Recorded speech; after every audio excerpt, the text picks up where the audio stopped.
Hello everyone, welcome to my YouTube channel GS classes. Friend, यहाँ पर हम Lucent के माध्यम से मॉडर्न हिस्ट्री को कवर कर रहे हैं। मॉडर्न हिस्ट्री को टोटल 4 पार्ट में कवर किया जा रहा है, जो इसका सेकेंड पार्ट यानी फर्स्ट पार्ट अपलोड कर दिया गया है। अगर आप लोग अभी तक फर्स्ट पार्ट को नहीं देखे हैं तो उसका लिंक वीडियो का डिस्क्रिप्शन बॉक्स में शेयर कर दिया जाएगा, आप लोग उसको जरूर देखें। चलिए स्टार्ट करते हैं। 42 टॉपिक दिया गया है। कंपनी के अधीन गवर्नर जनरल। कंपनी के अधीन जो पहले गवर्नर थे वो कौन थे? Robert Clive. इन्हीं के टाइम पे प्लासी का युद्ध हुआ। 1757 में रॉबर्ट क्लाइव के नेतृत्व में ही प्लासी का युद्ध हुआ था। इनका टाइम पीरियड 1757 से लेकर 1760 ईस्वी और बाद में फिर ये आते हैं 1765 से लेकर 1767 ईस्वी तक।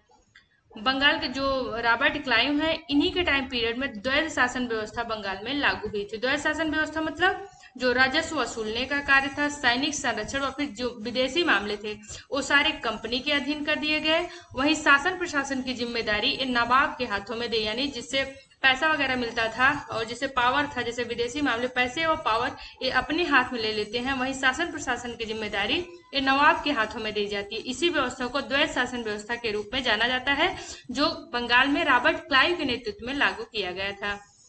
नेक्स्ट पॉइंट है, क्लाइव के द्वारा ही मुगल सम्राट शाह आलम द्वितीय को इलाहाबाद की द्वितीय संधि, जो कि 1765 ईस्वी में हुई थी, द्वितीय संधि के द्वारा कंपनी के संरक्षण में ले लिया गया। यानी जो इलाहाबाद की प्रथम संधि व द्वितीय संधि होती है वो रॉबर्ट क्लाइव के नेतृत्व में ही होती है।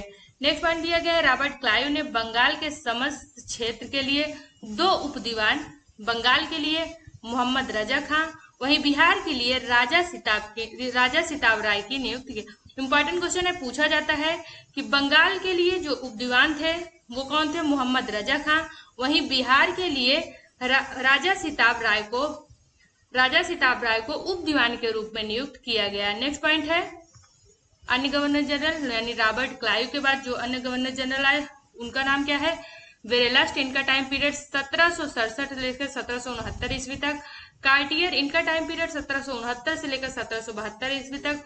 और नेक्स्ट है वारेन हेस्टिंग, इनका टाइम पीरियड 1772 से लेकर 1774 ईस्वी।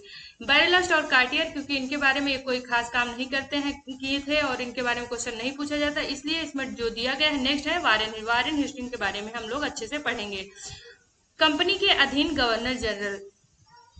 रेगुलेटिंग एक्ट 1773 आता है। इसके अकॉर्डिंग बोला जाता है कि बंगाल के गवर्नर को अब अंग्रेजी क्षेत्र का गवर्नर जनरल कहा जाने। क्वेश्चन पूछता है कि बंगाल के गवर्नर जनरल को किस एक्ट के माध्यम से बंगाल का गवर्नर जनरल कहा जाने लगा? तो वो था रेगुलेटिंग एक्ट 1773 के द्वारा, जिसका कार्यकाल यानी गवर्नर जनरल का कार्यकाल 5 वर्ष निर्धारित किया गया।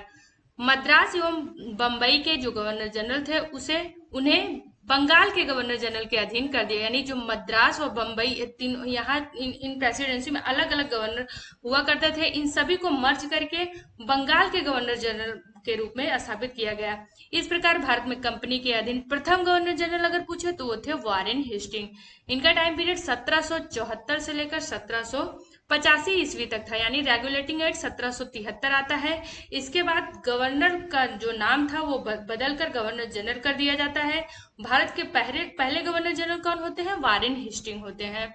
नेक्स्ट पॉइंट है वारेन हेस्टिंग। 1750 ईस्वी में कंपनी के क्लर्क के रूप में कलकत्ता आए थे और इनकी कार्यकुशलता या फिर अपने कार्य से प्रभावित करके एक कासिम बाजार का अध्यक्ष बने। बाद में बंगाल के गवर्नर एवं कंपनी के गवर्नर जनरल के पद पर स्थापित हुए। नेक्स्ट है वारेन हेस्टिंग। वारेन हेस्टिंग, इनका टाइम पीरियड 1774 से लेकर 1785 ईस्वी तक था। इनके द्वारा राजकीय कोषागार को मुर्शिदाबाद से हटाकर कलकत्ता लाया गया।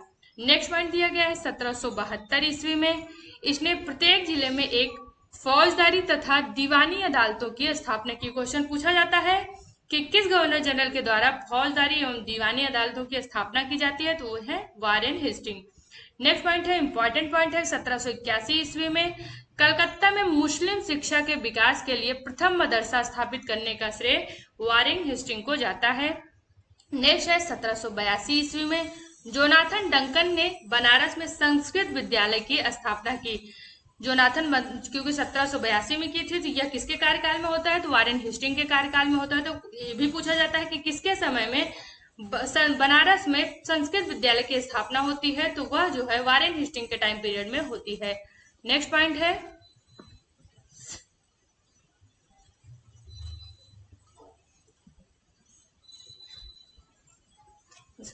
गीता के अंग्रेजी अनुवादकार, इनका नाम क्या था? गीता के अंग्रेजी अनुवादकार का नाम विलियम विल्किंस था। इनको हेस्टिंग ने यानी वारेन हेस्टिंग ने आश्रय प्रदान किया था। नेक्स्ट पॉइंट है इसी के समय में सर विलियम जोन्स 1784 ईस्वी में the Asiatic Society of Bengal की स्थापना की थी। क्वेश्चन पूछा जाता है the Asiatic Society of Bengal की स्थापना कब हुई थी या फिर किसके द्वारा की गई थी? तो 1784 ईस्वी में विलियम जोन्स के द्वारा की गई थी। मुगल सम्राट या वारेन हेस्टिंग ने मुगल सम्राट को मिलने वाले 26 लाख रुपए की वार्षिक पेंशन बंद करवा दी। नेक्स्ट पॉइंट है इसी के समय यानी वारेन हेस्टिंग के समय में ही 1780 ईस्वी में, क्योंकि इनका टाइम पीरियड 84 तक होता है, तो इन्हीं के टाइम पीरियड में 1780 ईस्वी में भारत का पहला समाचार पत्र, इंपॉर्टेंट लाइन है, भारत का पहला समाचार पत्र जिसका नाम है द बंगाल गजट, इसका प्रकाशन जेम्स ऑगस्टस हिक्की के द्वारा किया जाता है। नेक्स्ट पॉइंट है इन्हीं के समय में रेगुलेटिंग एक्ट 1773 के तहत 1774 ईस्वी में कलकत्ता में एक उच्च न्यायालय की स्थापना की गई, जिसका अधिकार क्षेत्र कलकत्ता तक ही था। कलकत्ता के बाहर अगर मुकदमा सुना जाता था तब दोनों पक्षों की सहमति आवश्यक थी। इसने बंगाली ब्राह्मण नंद कुमार पर झूठा आरोप लगाकर न्यायालय से फांसी की सजा दिलवा दी। नेक्स्ट पॉइंट है प्रथम आंग्ल मराठा युद्ध। प्रथम आंग्ल मराठा युद्ध, इसका टाइम पीरियड 1775 से 1782 ईस्वी तक था। दूसरा द्वितीय आंग्ल मैसूर युद्ध, इसका टाइम पीरियड 1780 से 1784 ईस्वी तक था। ये दोनों युद्ध वारेन हेस्टिंग के समय में ही लड़े गए थे।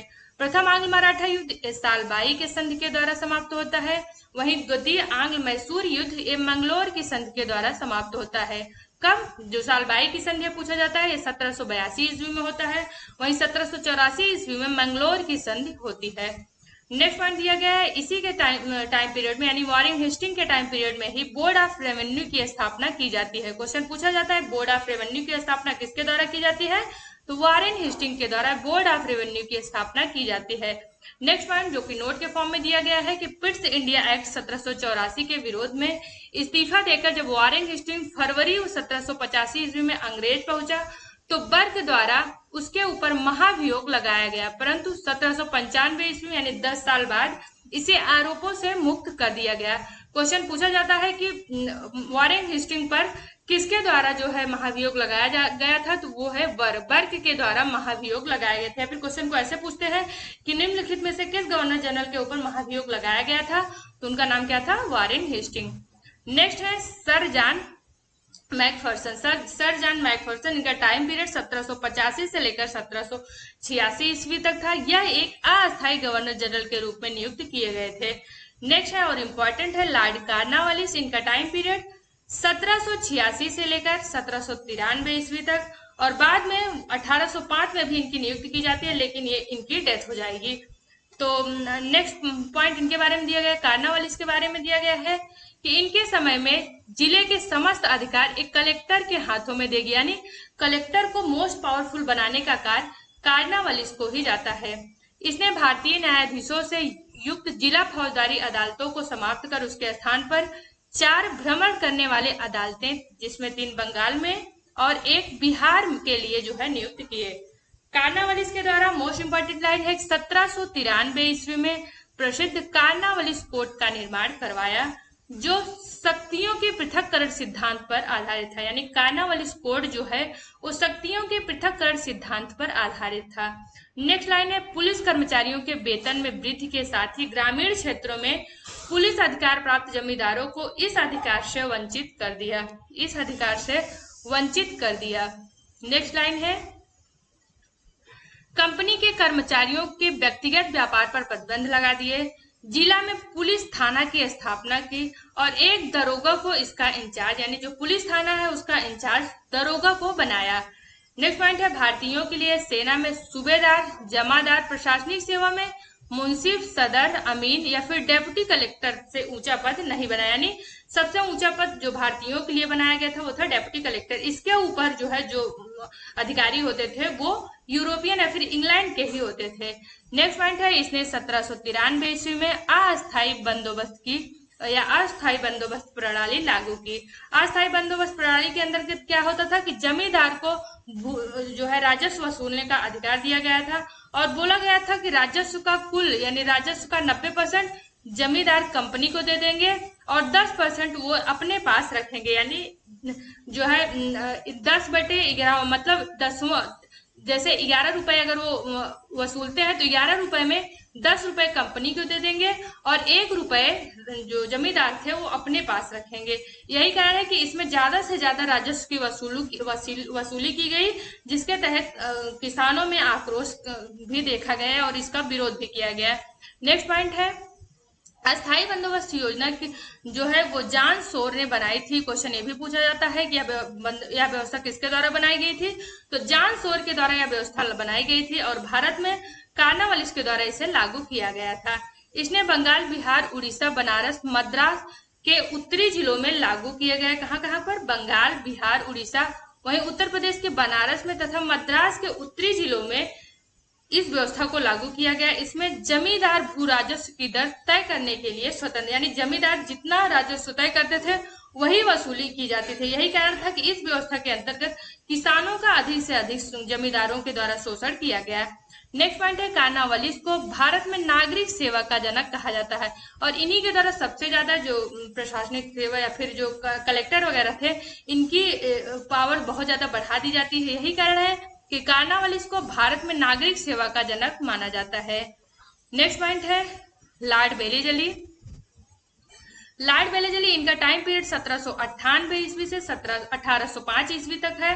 लॉर्ड वेलेजली, इनका टाइम पीरियड 1798 ईस्वी से लेकर 1805 ईस्वी तक था। इसने सहायक संघ की पद्धति शुरू की। वेलेजली के द्वारा सहायक संघ की पद्धति शुरू की जाती है। भारत में सहायक संघ का प्रयोग वेलेजली से पूर्व जो है फ्रांसीसी गवर्नर डुप्ले के द्वारा किया जाता है। ये भी क्वेश्चन, इसमें एक एक लाइन जितना दिया गया है वो सारे मोस्ट लूसेंट मोस्ट इंपॉर्टेंट है। जितने भी एग्जाम होते हैं स्टेट लेवल तक सभी के लिए जो है लूसेंट मोस्ट इंपॉर्टेंट, क्योंकि अक्सर आप इसको पढ़ेंगे और फिर कोई भी क्वेश्चन आप किसी भी एग्जाम का जो जीएस जिसमें मॉडर्न हिस्ट्री आता होगा सिलेबस में होगा, आप उसको सॉल्व करेंगे तो आपको यहाँ से जरूर क्वेश्चन मिलेगा। सहायक संघ ये वेलेजली का है और भारत में इनसे पहले अगर पूछे सहायक संघ किसके द्वारा शुरू किया गया था तो वो डुप्ले के द्वारा शुरू किया गया था। सहायक संघ करने वाले जो राज्य थे तो 1798 में हैदराबाद, 1799 ईस्वी में मैसूर, अक्टूबर 1799 में तंजौर, 1801 ईस्वी में अवध और जो है दिसंबर 1801 ईस्वी में पेशवा, बरार एवं भोसले ये 1803 ईस्वी में तथा सिंधिया ये 1804 ईस्वी में, एवं अन्य सहायक संधि करने वाले राज्य जिसमें जोधपुर, जयपुर, मछेड़ी, बूंदी या भरतपुर ये सभी सहायक संधि को स्वीकार करने वाले राज्य थे। कौन कौन? जयपुर, जोधपुर, मछेड़ी, बूंदी, भरतपुर। इनमें से सारे पूछे जाते हैं, या तो टाइम पूछा जाता है कि ये कब सहायक संधि में शामिल हुए थे, या फिर पूछा जाता है इनमें से कोई एक नाम अलग दे दिया जाता है, पूछा जाता है क्या इसमें से कौन सा राज्य है जो सहायक संधि में शामिल नहीं था। तो अगर हमको ये सारे नाम पता रहेंगे तो हम जो है क्वेश्चन को इजिली हैंडल कर लेंगे। नेक्स्ट क्वेश्चन है, इसी समय टीपू सुल्तान चौथे आंग्ल मैसूर युद्ध, चौथा आंग्ल मैसूर युद्ध कब होता है? 1799 ईस्वी में। इसी चौथे आंग्ल मैसूर युद्ध में ही टीपू सुल्तान की मृत्यु हो जाती है। इसी ने 1800 ईस्वी में कलकत्ता में नागरिक सेवा में भर्ती किए जाने युवकों को प्रशिक्षण करने के लिए फोर्ट विलियम कॉलेज की स्थापना की थी। 1801 ईस्वी में फोर्ट विलियम कॉलेज की स्थापना की थी, किंतु ये बहुत व्ययशील था। यही कारण है कि इसको बंद करवा दिया गया। नोट के फॉर्म में दिया गया है कि प्रशिक्षण के महत्व को समझते हुए 1806 ईस्वी में इंग्लैंड के हैलीबरी ईस्ट कॉलेज में नागरिक सेवा में भर्ती किए गए युवकों के प्रशिक्षण को प्रारंभ किया गया। नेक्स्ट पॉइंट है, यह स्वयं को बंगाल का शेर, जो वेलेजली थे वे स्वयं को बंगाल का शेर कहते थे।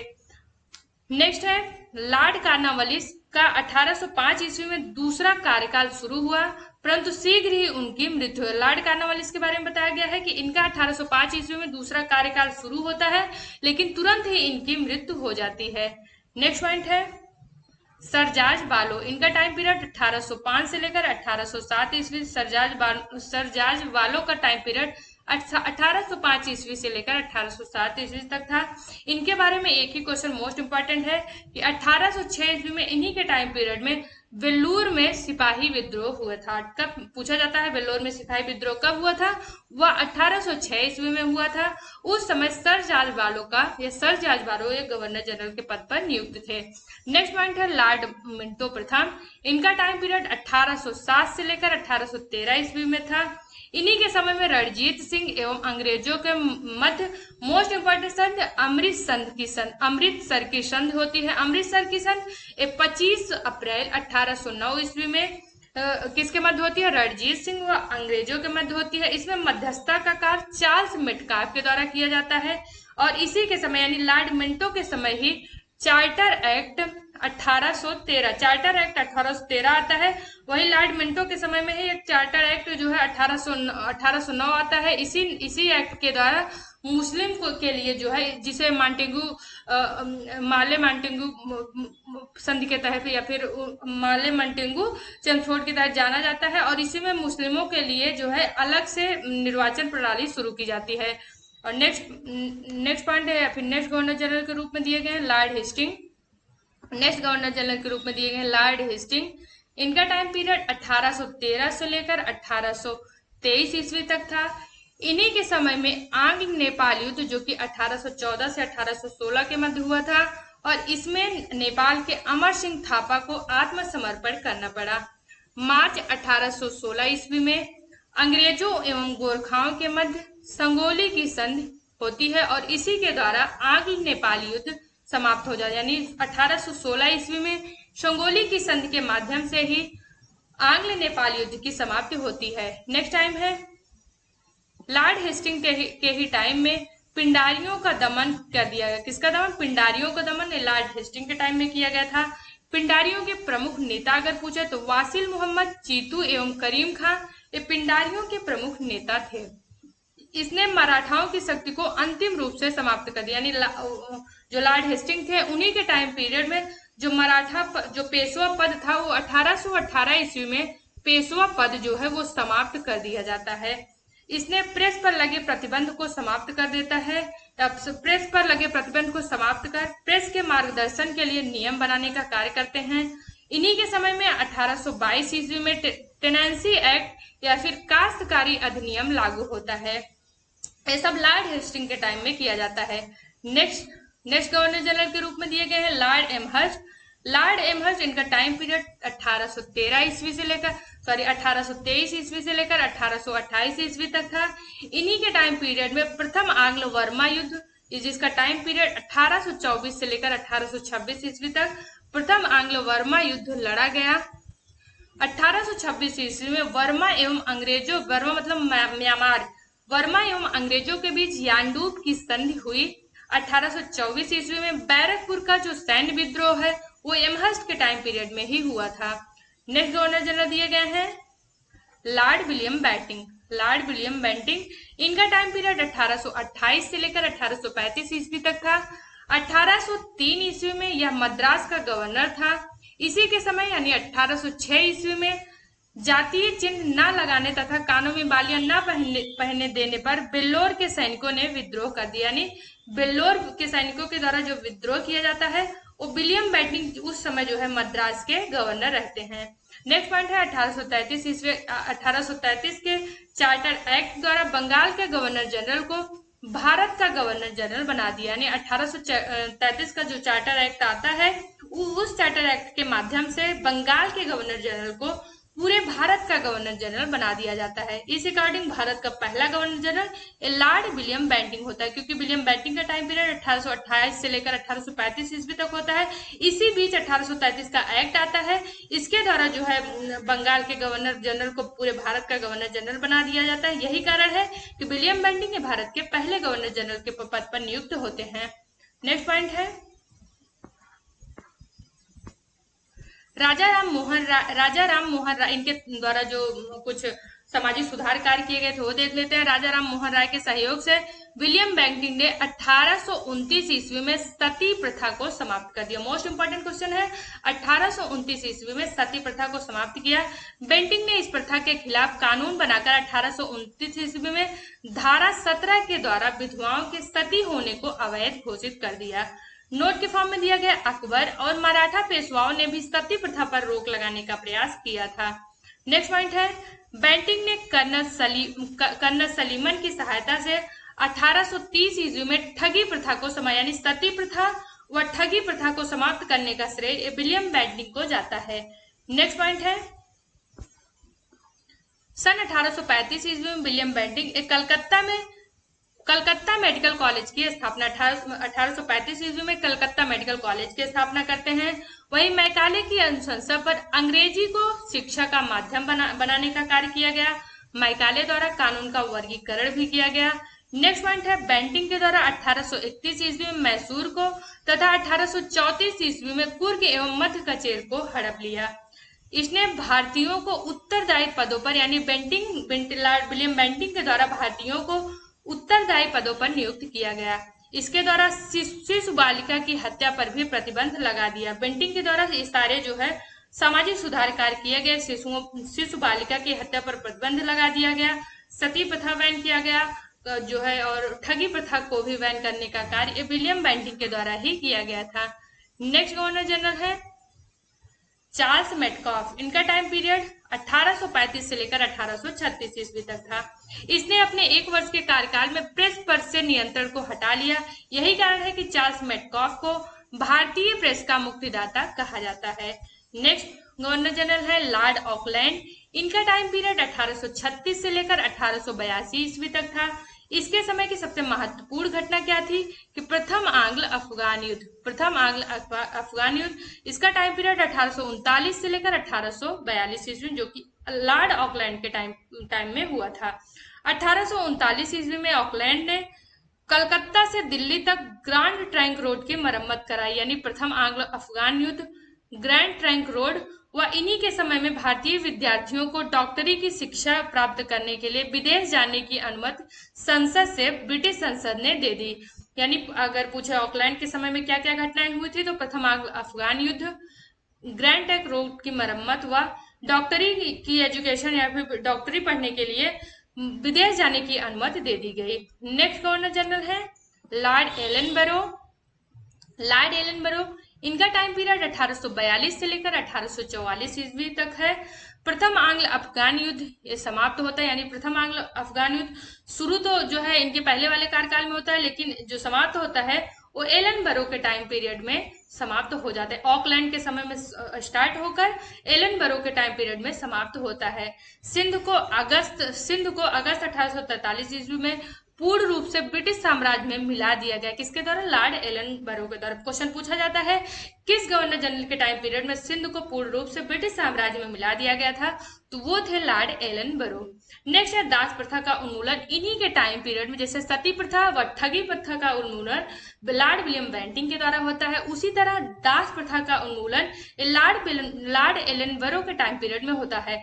1843 के एक्ट 5 के द्वारा दास प्रथा का उन्मूलन कर दिया जाता है और इन्हीं के टाइम पीरियड में रविवार की छुट्टी की शुरुआत होती है। कब से? 1843 से, यानी जिस समय दास प्रथा का अंत होता है या फिर सिंध को ब्रिटिश साम्राज्य में मिला दिया जाता है, उसी टाइम पे यानी 1843 ईस्वी में ही रविवार की छुट्टी की शुरुआत होती है। उस समय किस गवर्नर जनरल का टाइम पीरियड चल रहा था? तो लॉर्ड एलन बरो का।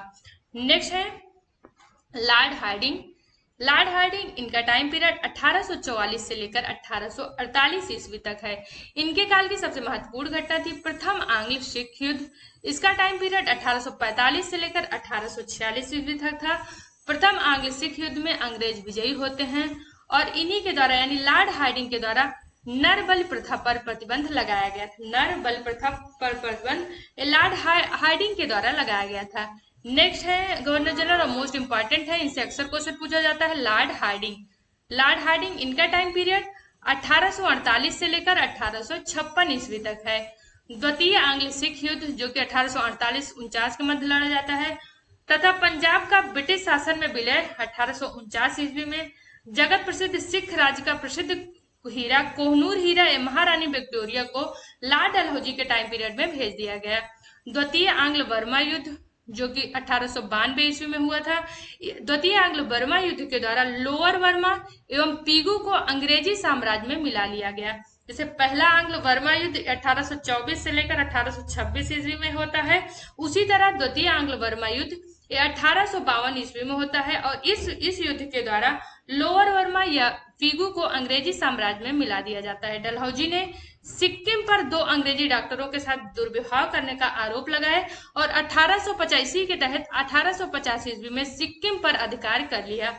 वहीं 1852 ईस्वी में इनाम कमीशन की स्थापना कर जिसका उद्देश्य था भूम रहित जागीरों का पता करके उन्हें छीना, यानी ऐसे जमीन जो इनको राजस्व प्रोवाइड नहीं कर रहे थे उनको जो है किसानों से छीनने का कार्य इनके द्वारा किया जा रहा था। नेक्स्ट पॉइंट है डलहौजी का शासनकाल उनके व्यक्तिगत सिद्धांत यानी डॉक्ट्रिन ऑफ लैब्स के कारण अधिक याद किया जाता है। व्यक्तिगत सिद्धांत यानी डॉक्ट्रिन ऑफ लैब के तहत अंग्रेजी साम्राज्य में विलय किए गए राज्य कौन कौन से थे?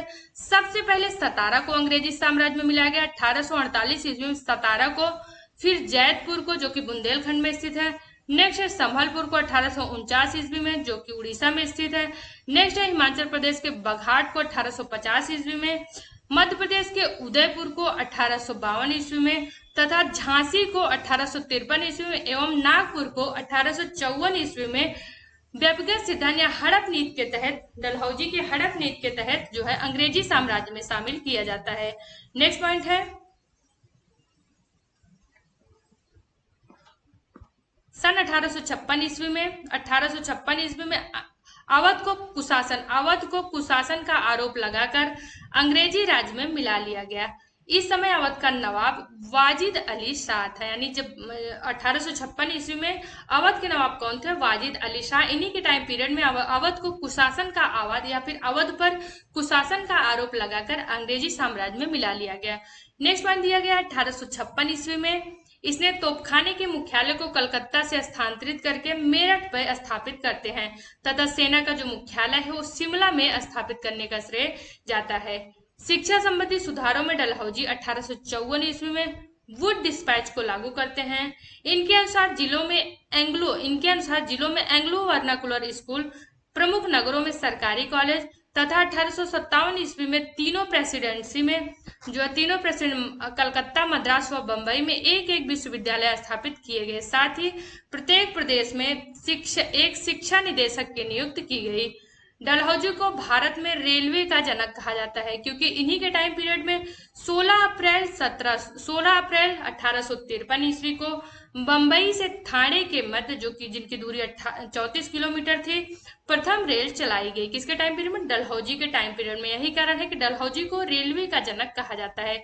वहीं 1854 ईस्वी में नया पोस्ट ऑफिस एक्ट पारित हुआ और भारत में पहली बार डाक टिकट का प्रचलन ये लॉर्ड डलहौजी के टाइम पीरियड में ही स्टार्ट किया गया। नेक्स्ट पॉइंट दिया गया है इसने पृथक रूप से भारत में पहली बार सार्वजनिक निर्माण विभाग की स्थापना ये लॉर्ड डलहौजी के द्वारा की जाती है। वहीं 1854 ईस्वी में स्वतंत्र रूप से लोक सेवा विभाग की स्थापना भी डलहौजी के टाइम पीरियड में की जाती है।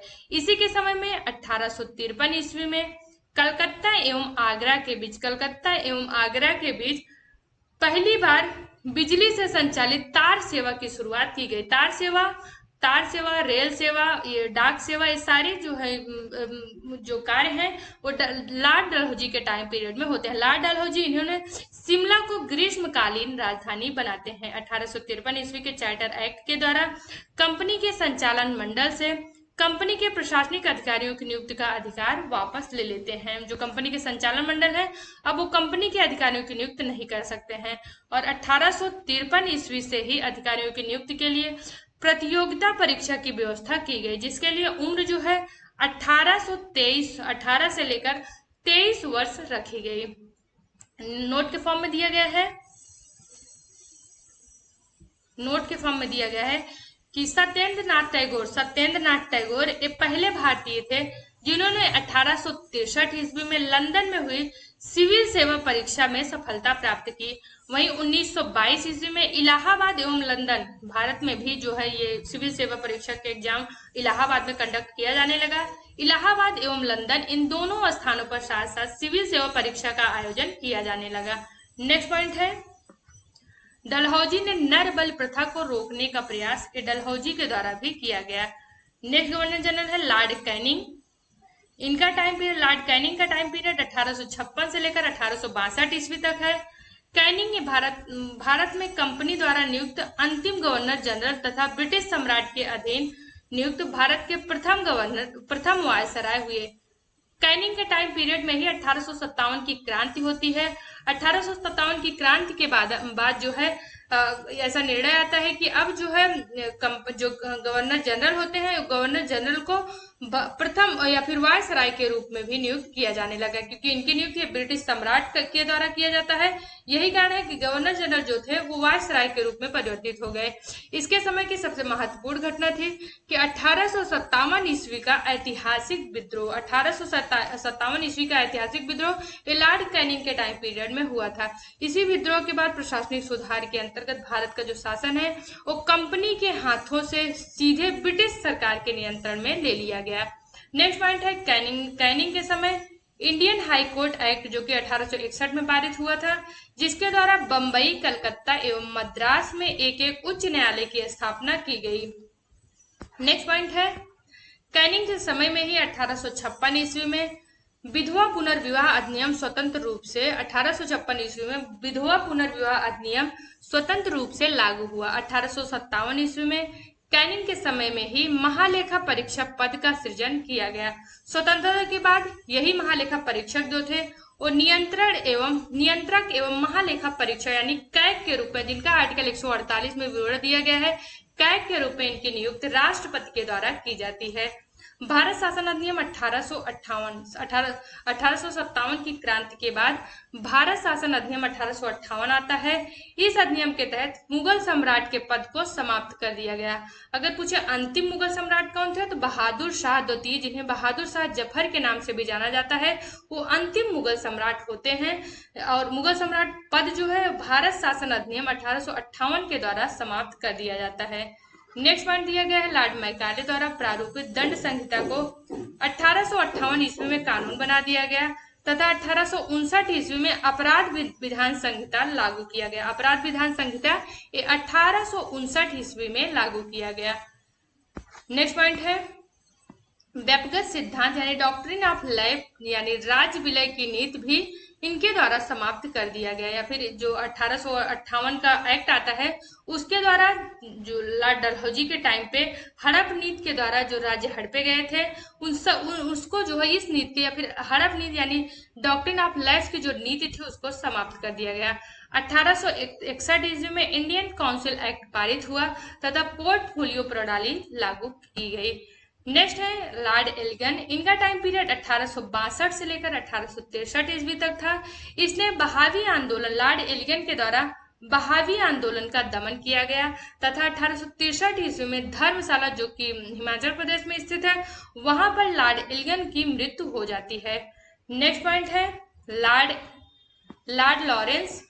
लॉर्ड लॉरेंस का टाइम पीरियड 1864 से लेकर 1859 ईस्वी 1864 से लेकर 1859 ईस्वी तक था और इनके द्वारा 1865 ईस्वी में भूटान ने ब्रिटिश साम्राज्य पर आक्रमण कर दिया। भूटान के द्वारा 1865 ईस्वी में ब्रिटिश साम्राज्य पर आक्रमण किया गया। अफगानिस्तान के संबंध में इसने हस्तक्षेप की नीति अपनाई जिसे शानदार निष्क्रियता कहा जाता है। इसी के समय में उड़ीसा में सन 1866 ईस्वी तथा बुंदेलखंड एवं राजपूताना में 1868 से लेकर 69 ईस्वी में भीषण अकाल यानी लॉर्ड लॉरेंस के समय में ही उड़ीसा में बुंदेलखंड तथा राजपूताना में भीषण अकाल पड़ा था। इसने हेनरी कैंपबेल के नेतृत्व में अकाल आयोग का गठन किया। नेक्स्ट पॉइंट है 1865 ईस्वी में इसके द्वारा भारत एवं यूरोप के बीच प्रथम समुद्री टेलीग्राफ सेवा की शुरुआत 1865 ईस्वी में की गई। नेक्स्ट लाइन है लॉर्ड मियो। इनका टाइम पीरियड 1869 से लेकर 1872 ईस्वी तक था। लॉर्ड मियो अजमेर में 1872 ईस्वी में मियो कॉलेज की स्थापना करते हैं। 1872 ईस्वी में मेयो कॉलेज की स्थापना कहाँ की जाती है? अजमेर में की जाती है। वहीं 1872 ईस्वी में ही एक कृषि विभाग की स्थापना भी करते हैं तथा अफगानिस्तान से सन 1872 ईस्वी में चाकू मार कर इसकी हत्या कर दी। यानी एक अफगान होते हैं जो चाकू मारकर लॉर्ड मियो की हत्या कर देते हैं। भारत में अंग्रेजों के समय प्रथम जनगणना लॉर्ड मियो के टाइम पीरियड में ही हुआ था।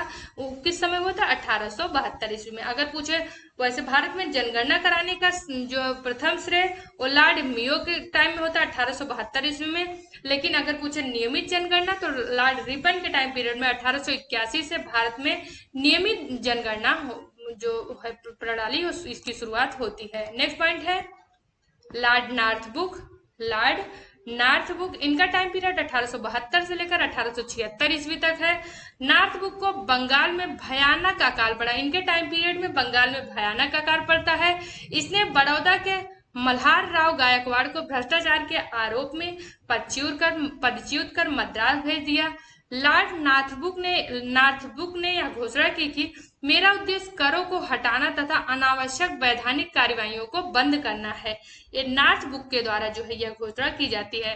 पंजाब का प्रसिद्ध कूका आंदोलन यह नॉर्थबुक के टाइम पीरियड में ही हुआ था और इसी के समय में सुएज नहर खुला और जिससे भारत एवं ब्रिटेन के बीच जो व्यापार है उसमें वृद्धि हुई। सुएज नहर ये 1869 ईस्वी में कहां पर? भूमध्य सागर व लाल सागर के मध्य सुएज नहर स्थापित किया गया जिससे भारत व यूरोप के बीच की दूरी जो है वो कम हो जाती है।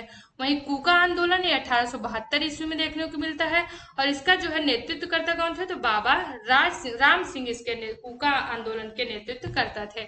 नेक्स्ट पॉइंट है लॉर्ड लिटन इनका टाइम पीरियड 1876 से लेकर 1880 ईस्वी तक था। यह एक प्रसिद्ध उपन्यासकार, निबंध लेखक एवं साहित्यकार था। साहित्याकाश में इसे ओवन मैरिडिथ के नाम से लॉर्ड लिटन को साहित्याकाश में इन्हें ओवन मैरिडिथ के नाम से जाना जाता था। इसके समय में बंबई, मद्रास, हैदराबाद, पंजाब, मध्य भारत आदि में भयानक अकाल पड़ा। लिटन ने रिचर्ड स्ट्रेची की अध्यक्षता में एक अकाल आयोग की स्थापना करते हैं। नेक्स्ट पॉइंट है 1 जनवरी 1877 ईस्वी में 1 जनवरी 1877 ईस्वी को ब्रिटेन की महारानी विक्टोरिया को कैसर हिंद की उपाधि से सम्मानित करने के लिए दिल्ली दरबार का आयोजन किया गया। नेक्स्ट पॉइंट है 1878 ईस्वी में आर्म्स एक्ट, इंपॉर्टेंट क्वेश्चन है। 1878 ईस्वी में आर्म्स एक्ट पारित किया गया जिसके जरिए भारतीयों द्वारा अपने पास हथियार रखने का जो अधिकार था वो छीन लिया गया। यानी 1878 के आर्म्स एक्ट के द्वारा भारतीयों को अपने पास अधिकार रखने के अपने पास हथियार रखने का जो अधिकार था उसको समाप्त कर दिया गया। मार्च 1878 ईस्वी में लिटन ने भारतीय समाचार पत्र वार्नाकुलर प्रेस एक्ट 1878 पारित कर भारतीय समाचार पत्रों पर कठोर प्रतिबंध लगा दिया, विशेषकर राष्ट्रवादी समाचार पत्र सोम प्रकाश को प्रतिबंधित करने के लिए। इस कानून में प्रावधान था कि अगर किसी अखबार में कोई आपत्तिजनक चीज छपती है तो सरकार उसकी प्रिंटिंग प्रेस सहित सारी संपत्ति जो है वो जब्त कर लेगी। नोट के फॉर्म में दिया गया है कि पायनियर अखबार ने वार्नाकुलर प्रेस एक्ट 1878 का समर्थन, बाकी सारे जो इंडियन अखबार थे उनमें सबका इसका विरोध, सबके द्वारा इस जो वार्नाकुलर प्रेस एक्ट है उसका विरोध किया गया। लेकिन एक पायनियर अखबार है उसके द्वारा वार्नाकुलर प्रेस एक्ट 1878 का समर्थन किया गया। नेक्स्ट पॉइंट है इसी के समय यानी लिटन के समय में ही 1878 ईस्वी में भारतीय शस्त्र अधिनियम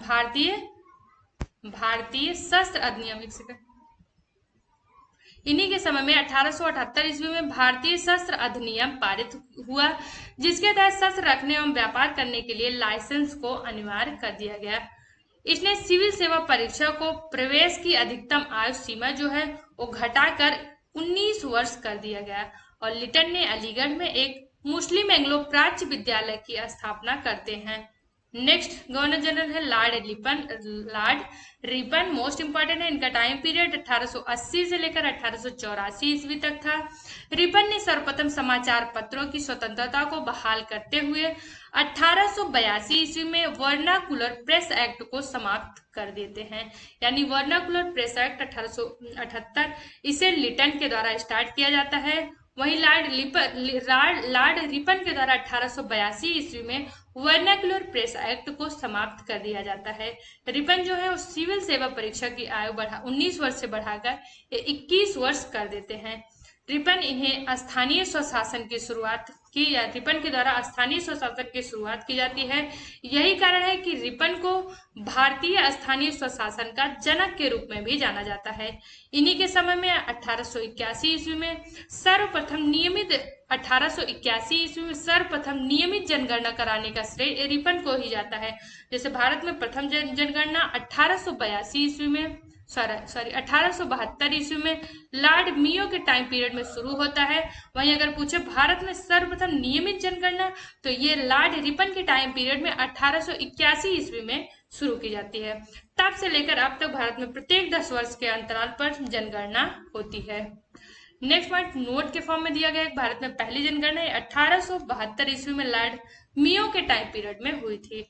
रिपन के द्वारा ही सन 1881 ईस्वी में प्रथम कारखाना अधिनियम लाया गया था और इन्हीं के समय में शैक्षिक सुधारों के अंतर्गत विलियम हंटर की अध्यक्षता में हंटर आयोग गठित किया गया और इन्हीं के समय में यूरोपियों के विरुद्ध भारतीय न्यायाधीशों द्वारा मुकदमे की सुनवाई के लिए इल्बर्ट बिल मोस्ट इंपॉर्टेंट है।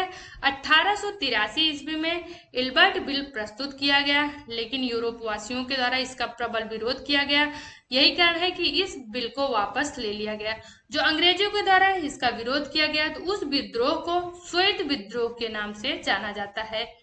फ्लोरेंस नाइटिंगेल हैं उनके द्वारा रिपन को भारत के उद्धारक की संज्ञा दी जाती है। यानी फ्लोरेंस नाइटिंगेल रिपन को भारत के उद्धारक की संज्ञा देते हैं। नेक्स्ट गवर्नर जनरल है लॉर्ड डफरिन। इनका टाइम पीरियड है 1884 से लेकर 1885 ईस्वी और इन्हीं यानी 1885 ईस्वी में लॉर्ड डफरिन के टाइम पीरियड में ही भारतीय राष्ट्रीय कांग्रेस की स्थापना की जाती है। नेक्स्ट है लॉर्ड डफरिन। इनके समय में 3 आंग्ल वर्मा युद्ध जो है तृतीय आंग्ल वर्मा युद्ध जिसका टाइम पीरियड 1885 से लेकर 1888 ईस्वी में हुआ। जो प्रथम आंग्ल वर्मा युद्ध है वो 1824 से लेकर 1826 ईस्वी तक होता है तथा 1826 ईस्वी के यानडूब की संधि के द्वारा समाप्त होता है। द्वितीय आंग्ल वर्मा युद्ध 1852 ईस्वी में होता है और इस युद्ध में लोअर वर्मा एवं पीवू को अंग्रेजी अधिकार क्षेत्र में कर लिया जाता है। वहीं तृतीय आंग्ल वर्मा युद्ध 1885 से लेकर 1888 ईस्वी में होता है और इस युद्ध के द्वारा वर्मा को अंतिम रूप से अंग्रेजी राज्य में मिला लिया जाता है। डफरिन के टाइम पीरियड में ही Bengal tenancy act, Awadh tenancy act तथा पंजाब टेनेंसी एक्ट ये जो है पारित होता है। और इन्हीं के टाइम की सबसे महत्वपूर्ण घटना जो पहले ही बता दिया कि 28 दिसंबर 1885 ईस्वी को बंबई में ए.ओ. ह्यूम के नेतृत्व में भारतीय राष्ट्रीय कांग्रेस की स्थापना की गई। यही कारण है कि ए.ओ. ह्यूम को कांग्रेस के पिता के रूप में जाना जाता है। नेक्स्ट गवर्नर जनरल है लॉर्ड लैंसडाउन। इनका टाइम पीरियड 1888 से लेकर 1894 ईस्वी तक है। लैंसडाउन के टाइम पीरियड में भारत और अफगानिस्तान के मध्य सीमा रेखा डूरंड रेखा का निर्धारण किया गया। उस समय जो डूरंड रेखा है वो भारत व अफगानिस्तान के मध्य जो है निर्धारित किया गया था, लेकिन आजादी के बाद क्योंकि भारत व पाकिस्तान 1947 में विभाजित हो गए, यही कारण है कि प्रेजेंट टाइम में डूरंड रेखा अगर पूछे तो किसके मध्य है तो प्रेजेंट टाइम में डूरंड रेखा पाकिस्तान व अफगानिस्तान के मध्य स्थित है। 1891 ईस्वी में दूसरा कारखाना अधिनियम लाया गया। जैसे 1881 ईस्वी में लॉर्ड रिपन के टाइम पीरियड में प्रथम कारखाना अधिनियम लाया गया था, उसी अकॉर्डिंग 10 वर्ष बाद 1891 ईस्वी में दूसरा कारखाना अधिनियम लैंसडाउन के टाइम पीरियड में आता है, जिसमें स्त्रियों को 11 घंटे प्रतिदिन से अधिक काम करने पर प्रतिबंध लगाया गया। साथ ही सप्ताह में 1 दिन छुट्टी की व्यवस्था भी की गई। नेक्स्ट है लॉर्ड एल्गिन द्वितीय। इनका टाइम पीरियड 1894 से लेकर 1899 ईस्वी तक था। लॉर्ड एल्गिन द्वितीय, इनके द्वारा एक कथन किया जाता है कि भारत को तलवार के बल पर विजित किया गया है और तलवार के बल पर ही इसकी रक्षा की जाएगी। यह कथन जो है लॉर्ड एल्गिन द्वितीय के द्वारा कही जाती है। 1895 से लेकर 1898 ईस्वी के मध्य उत्तर प्रदेश, बिहार, पंजाब, मध्य प्रदेश में भयंकर अकाल पड़ा था। नेक्स्ट लाइन है लॉर्ड कर्जन। लॉर्ड कर्जन, इनका टाइम पीरियड 1899 से लेकर 1905 ईस्वी तक होता है। लॉर्ड कर्जन का जो टाइम पीरियड कब से कब तक है, 1899 से लेकर 1905 ईस्वी तक। इन्हीं के टाइम में ही जो बंगाल का विभाजन होता है, लॉर्ड कर्जन के समय में जो सबसे इम्पोर्टेंट कार्य क्या होता है, बंगाल का विभाजन, जो अक्सर क्वेश्चन इससे पूछा जाता है। इनके द्वारा यानी कर्जन के द्वारा 1901 ईस्वी में सर कॉलिंस स्कॉट मॉन्क्रीक की अध्यक्षता में एक सिंचाई आयोग की जो है स्थापना की जाती है। 1902 ईस्वी में सर एंड्रयूज फ्रेजर की अध्यक्षता में एक पुलिस आयोग की जो है स्थापना की जाती है तथा सर थॉमस रैले की अध्यक्षता में एक विश्वविद्यालय आयोग की जो है स्थापना की जाती है। यानी सिंचाई आयोग, पुलिस आयोग व विश्वविद्यालय आयोग की स्थापना लॉर्ड कर्जन के द्वारा की जाती है। इन्हीं के टाइम पीरियड में 1904 ईस्वी में भारतीय विश्वविद्यालय अधिनियम पारित किया जाता है। नेक्स्ट पॉइंट है इसने सर एंटोनी मैकडोनल की अध्यक्षता में अकाल आयोग, नेक्स्ट आयोग कौन सा है, अकाल आयोग का गठन इन्हीं के द्वारा किया जाता है। इसने सैन्य अधिकारियों के प्रशिक्षण के लिए क्वेटा में एक कॉलेज की स्थापना भी करते हैं। प्राचीन स्मारक परीक्षण अधिनियम 1904 के द्वारा कर्जन ने भारत में पहली बार ऐतिहासिक इमारतों की सुरक्षा एवं मरम्मत की ओर ध्यान दिया। इस कार्य के लिए कर्जन ने भारतीय पुरातत्व विभाग की यानी इनके द्वारा जो एक्ट पारित किया गया या फिर जो विभाग की स्थापना की गई वो कब की गई, वो टाइम, सारे क्वेश्चन इसमें पूछे जाते हैं। इसी के कार्यकाल के दौरान कलकत्ता में विक्टोरिया मेमोरियल हॉल का निर्माण किया गया। कर्जन के भारत विरोधी कार्यों में सर्वाधिक महत्वपूर्ण कार्य था 1905 ईस्वी का बंगाल विभाजन। 1905 ईस्वी का बंगाल विभाजन जो है वो भारत विरोधी कार्यों में सबसे महत्वपूर्ण कार्य था। नेक्स्ट है लॉर्ड मिंटो द्वितीय। लॉर्ड मिंटो द्वितीय, इनका टाइम पीरियड 1905 से लेकर 1910 ईस्वी तक था। सॉरी, इसके पहले जो मुस्लिम जो 19 का जो मुस्लिम का अलग पृथक निर्वाचन प्रणाली है वो लॉर्ड मिंटो के टाइम पीरियड में आया था। लॉर्ड मिंटो द्वितीय 1905 से लेकर 1910 ईस्वी तक होता है। इनके समय में आंगा खां एवं सलीम उल्लाह खां के द्वारा ढाका में 1906 ईस्वी में मुस्लिम लीग की स्थापना की जाती है। मुस्लिम लीग की स्थापना 1906 ईस्वी में ढाका में आगा खां एवं सलीम उल्लाह खां के नेतृत्व में की जाती है। वहीं 1907 ईस्वी में कांग्रेस के सूरत अधिवेशन में कांग्रेस का विभाजन कर दिया जाता है। इन्हीं के टाइम पीरियड में 1907 ईस्वी में आंग्ल एवं रूसी प्रतिनिधि मंडलों के बीच बैठक हुई। नेक्स्ट पॉइंट है मुसलमानों के लिए अलग निर्वाचन व्यवस्था, मार्ले मिंटो सुधार अधिनियम 1909 ईस्वी के द्वारा पारित किया गया।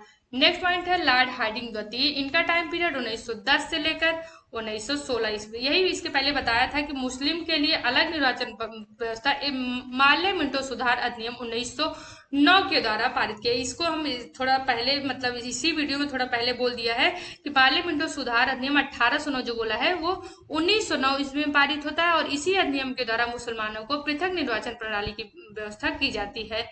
नेक्स्ट गवर्नर जनरल आते हैं लॉर्ड हार्डिंग द्वितीय। इनका टाइम पीरियड 1910 से लेकर 1916 ईस्वी तक था। इसी के समय में ब्रिटेन के राजा जिनका नाम लॉर्ड जो है जॉर्ज पंचम थे वो भारत आए। 12 दिसंबर 1911 ईस्वी में दिल्ली में एक भव्य दरबार का आयोजन हुआ। यहाँ पर बंगाल विभाजन को रद्द करने की घोषणा की गई एवं भारत की राजधानी कलकत्ता से दिल्ली स्थानांतरित कर दी गई। 1912 ईस्वी में दिल्ली को भारत की राजधानी बना दी गई। 23 दिसंबर 1912 ईस्वी को लॉर्ड हार्डिंग पर दिल्ली में बम फेंका गया। इस कांड में भाई बाल मुकुंद को फांसी की सजा दे दी गई। इसी के समय 28 जुलाई 1914 ईस्वी को प्रथम विश्व युद्ध प्रारंभ होता है और इसी के टाइम पीरियड में फिरोज शाह मेहता ने बॉम्बे क्रॉनिकल एवं गणेश शंकर विद्यार्थी के द्वारा प्रताप नामक समाचार पत्र का प्रकाशन किया गया। 1916 ईस्वी में लॉर्ड हार्डिंग को बनारस हिंदू विश्वविद्यालय का कुलाधिपति नियुक्त किया गया। ये सारी जो बातें थी वो लॉर्ड हार्डिंग के द्वारा या लॉर्ड हार्डिंग के टाइम पीरियड में हुआ था। नेक्स्ट है लॉर्ड चेम्सफोर्ड। अगले हैं लॉर्ड चेम्सफोर्ड। इनका टाइम पीरियड 1916 से लेकर 1921 ईस्वी तक है। कांग्रेस के लखनऊ अधिवेशन जो कि 1916 ईस्वी में हुआ था। कांग्रेस का एकीकरण यानी इसमें जो नरम दल गरम दल जो 1907 के सूरत अधिवेशन में दोनों डिवाइड हो गए थे, वे कांग्रेस के लखनऊ अधिवेशन में एक हो जाते हैं। वहीं कांग्रेस और मुस्लिम लीग के मध्य भी समझौता हो जाता है। 1916 ईस्वी में पूना में महिला विश्वविद्यालय की स्थापना चेम्सफोर्ड के टाइम पीरियड में ही होता है और इन्हीं के काल में 1917 ईस्वी में शिक्षा पर सैडलर आयोग का गठन किया जाता है। जो सैडलर आयोग है इसका कार्य मुख्य रूप से कलकत्ता विश्वविद्यालय की जो व्यवस्था है उसको देखना था। इसी के काल में यानी 1919 ईस्वी में रॉलेट एक्ट पारित होता है। रॉलेट एक्ट को बिना अपील बिना दलील बिना जो है कानून बिना अपील बिना दलील का कानून कहा जाता है और रॉलेट एक्ट के विरोध में ही 13 अप्रैल 1919 ईस्वी को इसके विरोध में जो किचलू और बाकी जो उस टाइम के नेता थे एक समारोह किया जाता है, लेकिन इसी समारोह को जो है हिंसक बता दिया जाता है तथा इसी के चलते 13 अप्रैल 1919 ईस्वी को जलियांवाला बाग जो कि अमृतसर में स्थित है हत्याकांड हुआ था। नेक्स्ट पॉइंट है खिलाफत आंदोलन एवं गांधी का जो असहयोग आंदोलन यानी खिलाफत आंदोलन व असहयोग आंदोलन इन्हीं के टाइम पीरियड में स्टार्ट हुआ था। तृतीय आंग्ल मैसूर युद्ध इन्हीं के टाइम पीरियड में हुआ था। नेक्स्ट है लॉर्ड रीडिंग जो प्रथम आंग्ल अफगान युद्ध है वो 1839 से लेकर 1842 ईस्वी तक होता है। द्वितीय आंग्ल अफगान युद्ध 1878 से लेकर 1880 के बीच होता है। वहीं तृतीय अफगान युद्ध वो 3 मई 1919 से स्टार्ट होता है। नेक्स्ट गवर्नर जनरल है लॉर्ड रीडिंग। इनका टाइम पीरियड 1921 से लेकर 1926 ईस्वी तक है। 5 फरवरी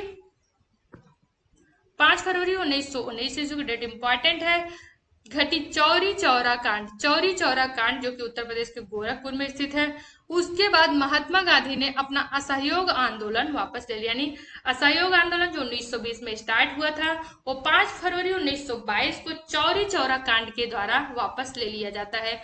1923 ईस्वी में चित्तरंजन दास एवं मोतीलाल नेहरू इंपॉर्टेंट है। चित्तरंजन दास एवं मोतीलाल नेहरू के द्वारा इलाहाबाद में कांग्रेस के अंतर्गत स्वराज पार्टी की स्थापना की जाती है। 1923 ईस्वी के चुनाव में इस दल को मध्य प्रांत एवं बंगाल में पूर्ण बहुमत मिला।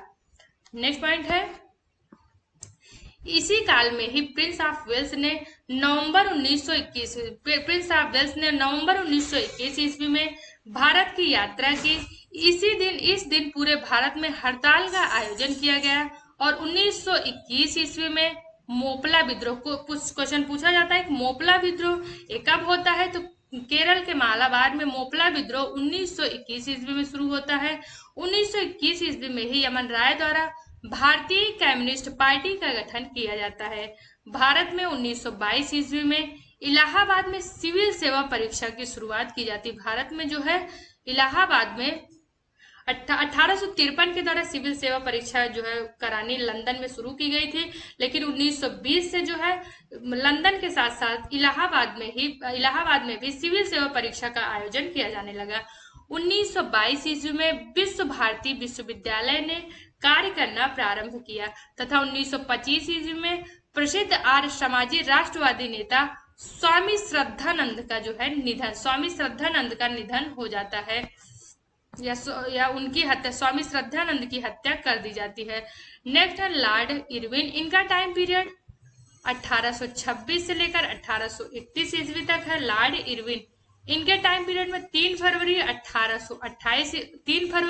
1928 ईस्वी को साइमन कमीशन बंबई पहुंचता है। लाला लाजपत राय की मृत्यु के बदले में भारतीय चरमपंथियों के द्वारा दिल्ली के असेंबली हॉल में 1929 ईस्वी में बम फेंका गया। इसी के समय में लाहौर जेल में जतिन दास ने 13 जुलाई 1929 ईस्वी को भूख हड़ताल शुरू किया और भूख हड़ताल के 64वें दिन 13 सितंबर 1929 ईस्वी को उनकी मृत्यु हो गई। भूख हड़ताल के कारण भारतीयों एवं अंग्रेज कैदियों के बीच व्यवहार में किया जाने वाला भेदभाव था। नेक्स्ट पॉइंट है 1929 ईस्वी में कांग्रेस के लाहौर अधिवेशन में पूर्ण स्वराज पूर्ण स्वराज का लक्ष्य निर्धारित किया गया। 26 जनवरी 1930 ईस्वी को स्वतंत्रता दिवस के रूप में मनाए जाने की घोषणा की गई। जो 1929 का लाहौर का कांग्रेस का लाहौर अधिवेशन है, इसकी अध्यक्षता पंडित जवाहरलाल नेहरू के द्वारा की जाती है और उन्हीं के नेतृत्व में यानी पंडित जवाहरलाल नेहरू के नेतृत्व में ही पूर्ण स्वराज का लक्ष्य रखा जाता है। नेक्स्ट है सविनय अवज्ञा आंदोलन के दौरान महात्मा गांधी 5 मई 1930 ईस्वी को गिरफ्तार कर लिए गए। वहीं 25 जनवरी 1931 ईस्वी को वायसराय इरविन बिना कोई शर्त के उन्हें रिहा कर दिए। 12 नवंबर 1930 ईस्वी को लंदन में प्रथम गोलमेज सम्मेलन का आयोजन किया गया। इस साल यानी प्रथम गोलमेज सम्मेलन लंदन में कुल 3 गोलमेज सम्मेलनों का आयोजन होता है, जिसमें कांग्रेस जो है केवल द्वितीय गोलमेज सम्मेलन में ही भाग लेती है। नेक्स्ट पॉइंट है 4 मार्च 1931 ईस्वी को गांधी इरविन समझौता होता है और इसी समझौते के तहत सविनय अवज्ञा आंदोलन को स्थगित करने तथा कांग्रेस को द्वितीय गोलमेज सम्मेलन में पार्टिसिपेट करने की बात की गई थी। इसी के तहत आगे चलकर जो द्वितीय गोलमेज सम्मेलन होता है उसमें कांग्रेस की तरफ से गांधी जी जो है लंदन जाते हैं। नेक्स्ट है लॉर्ड वेलिंगटन। इनका टाइम पीरियड 1931 से लेकर 1936 ईस्वी तक है। इनके समय में लंदन में 7 सितंबर से लेकर 1 दिसंबर 1931 के मध्य द्वितीय गोलमेज सम्मेलन का आयोजन किया जाता है। इस सम्मेलन में कांग्रेस भाग लेता है और कांग्रेस के प्रतिनिधि के रूप में महात्मा गांधी जो है लंदन जाते हैं।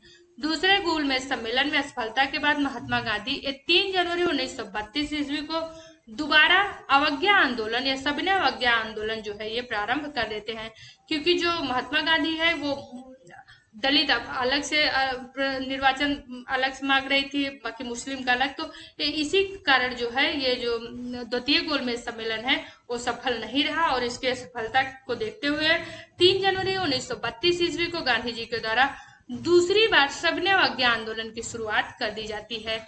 नेक्स्ट है 16 अगस्त 1932 ईस्वी को रेमजे मैकडोनाल्ड ने विवादास्पद सांप्रदायिक पंचायत की घोषणा की। इसके अनुसार दलितों को हिंदुओं से अलग मानकर उन्हें अलग प्रतिनिधित्व देने को कहा गया और दलित वर्गों के लिए अलग निर्वाचन मंडल का प्रावधान किया गया। इससे गांधी जी बहुत दुखी हुए और उन्होंने इसे हटाने के लिए आमरण उपवास आरंभ कर दिया। अंत में एक समझौता, जिसे प्रायः पूना समझौता कहा जाता है, किया गया, जिसमें दलित वर्गों के लिए साधारण वर्गों में ही सीटें जो है वो आरक्षित कर दी गई। यानी पूना समझौते के द्वारा दलित वर्गों के लिए साधारण वर्गों में से ही सीट जो है वो आरक्षित कर दिए गए। पूना समझौता 24 सितंबर 1932 ईस्वी को हुआ था। वहीं आगे चलकर 17 नवंबर से लेकर 24 दिसंबर 1932 के मध्य तृतीय गोलमेज सम्मेलन 17 नवंबर से लेकर 24 दिसंबर 1932 तक तृतीय गोलमेज सम्मेलन का आयोजन लंदन में किया जाता है। कांग्रेस ने इस सम्मेलन में भाग नहीं लिया। बिहार में 1934 ईस्वी में भयंकर जो है भूकंप आता है। भारत सरकार अधिनियम ये 1935 पारित होता है। जो वर्तमान प्रेजेंट टाइम का जो इंडियन कॉन्स्टिट्यूशन है उसमें से बहुत सारी बातें जो है वो इंडियन गवर्नमेंट एक्ट जो है 1935 के द्वारा ली गई हैं। लॉर्ड वेलिंगटन ने कांग्रेस के बंबई अधिवेशन 1915 में हिस्सा लिया था। इस अधिवेशन यानी कांग्रेस के बंबई अधिवेशन की अध्यक्षता 1915 ईस्वी में सर सत्येंद्र प्रसन्न सिन्हा के द्वारा किया गया था। नेक्स्ट पॉइंट है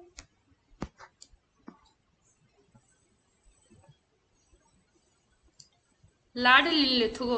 अगले गवर्नर जनरल है लॉर्ड लिनलिथगो। इनका टाइम पीरियड कब से 1936 से लेकर 1943। लॉर्ड लिनलिथगो का टाइम पीरियड 1936 से लेकर 1943 ईस्वी तक है। इसके समय में पहली बार चुनाव कराए गए। कांग्रेस ने 11 में से 8 प्रांतों जिसमें बॉम्बे, मद्रास, बिहार, संयुक्त प्रांत, मध्य प्रांत, उड़ीसा व उत्तर पश्चिम सीमा प्रांत सहित असम में अपनी सरकारें बनाई। प्रथम 6 प्रांतों में कांग्रेस को स्पष्ट बहुमत मिला तथा बंगाल, असम व फिर उत्तर पश्चिम सीमा प्रांत, पंजाब, सिंध में कांग्रेस को पूर्ण बहुमत नहीं मिला था। 1 सितंबर इंपॉर्टेंट डेट है। 1 सितंबर 1939 ईस्वी को द्वितीय विश्व युद्ध समाप्त हो जाता है। द्वितीय विश्व युद्ध की शुरुआत 1 सितंबर 1939 ईस्वी को होता है। ब्रिटिश सरकार ने बिना भारतीयों की अनुमति के भारतीयों को भी इस युद्ध में झोंक देते हैं। यही कारण है कि कांग्रेस ने इसका विरोध या कांग्रेस के द्वारा इसका विरोध किया गया तथा ना कोई भाई ना कोई पाई का नारा दिया गया और अपने पद से या फिर जो मंत्रिमंडल जो भारतीय थे वो मंत्रिमंडल के पद से त्याग पत्र दे देते हैं। आगे चलकर 1 मई 1939 ईस्वी को सुभाष चंद्र बोस के द्वारा फॉरवर्ड ब्लॉक का नाम या फॉरवर्ड ब्लॉक नाम की एक नई पार्टी बनाई जाती है। 1940 ईस्वी में लाहौर अधिवेशन में पहली बार पाकिस्तान की मांग की जाती है। लाहौर अधिवेशन कब होता है? 1940 ईस्वी में और इसकी अध्यक्षता अमन जिन्ना के द्वारा किया जाता है और पाकिस्तान की मांग 1940 के लाहौर अधिवेशन में किया जाता है जिसकी अध्यक्षता जिन्ना करते हैं। वहीं पाकिस्तान सबसे पहले 1933 ईस्वी में चौधरी रहमत अली के द्वारा किया जाता है। 8 अगस्त 1940 ईस्वी को अगस्त प्रस्ताव अंग्रेजों के द्वारा लाया गया था। वहीं 1942 ईस्वी को कृषि मिशन भारत आता है। 9 अगस्त 1942 ईस्वी को कांग्रेस ने भारत छोड़ो आंदोलन प्रारंभ कर दिया। अगस्त प्रस्ताव व कृषि मिशन के विरोध में ही कांग्रेस जो है 9 अगस्त 1942 ईस्वी को भारत छोड़ो आंदोलन ये प्रारंभ करती है। 1943 ईस्वी में बंगाल में भयानक अकाल पड़ता है। नेक्स्ट पॉइंट है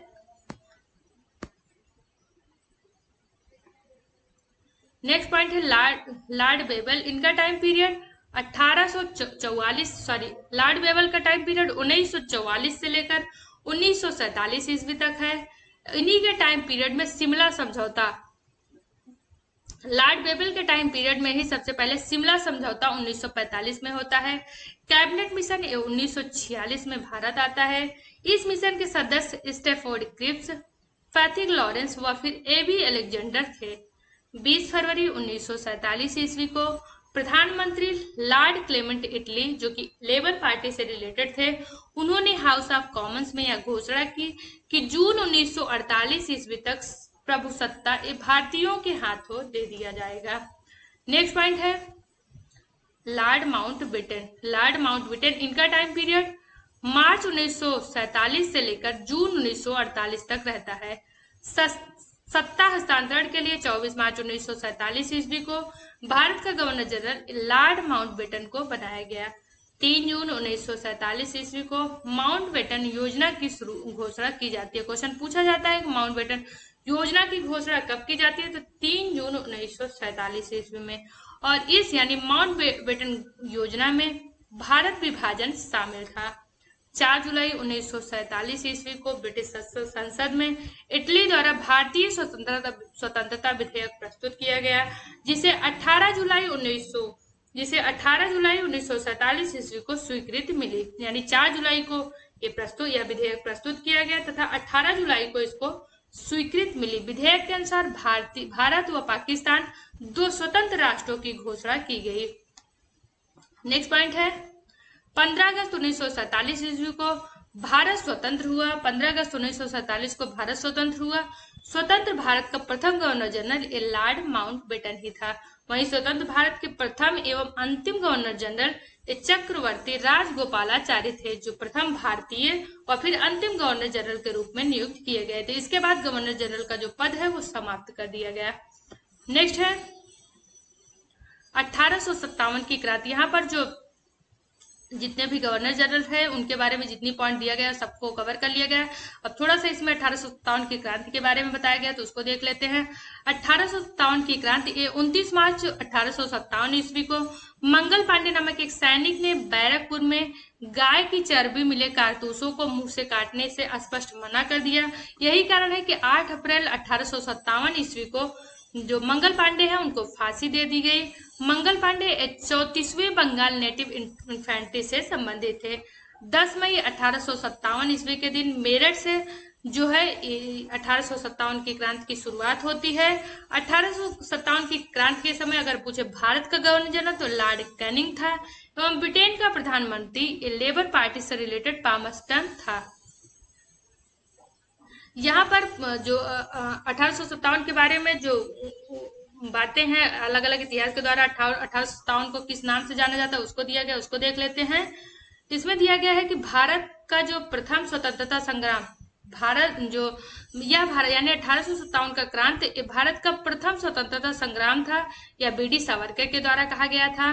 डिज़रायली इसे राष्ट्रीय विद्रोह के नाम से डिज़रायली के द्वारा राष्ट्रीय विद्रोह के नाम से जाना गया तथा जॉन लॉरेंस एवं सीले के द्वारा इसे पूर्व सिपाही या पूर्णतया सिपाही विद्रोह कहा गया।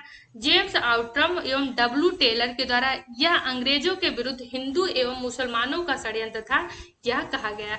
वहीं बर्बरता तथा सभ्यता के बीच युद्ध ये टी.आर. होम्स के द्वारा कहा गया तथा यह जो है यानी 1857 का विद्रोह धर्मांधों का ईसाइयों के विद्रोह था।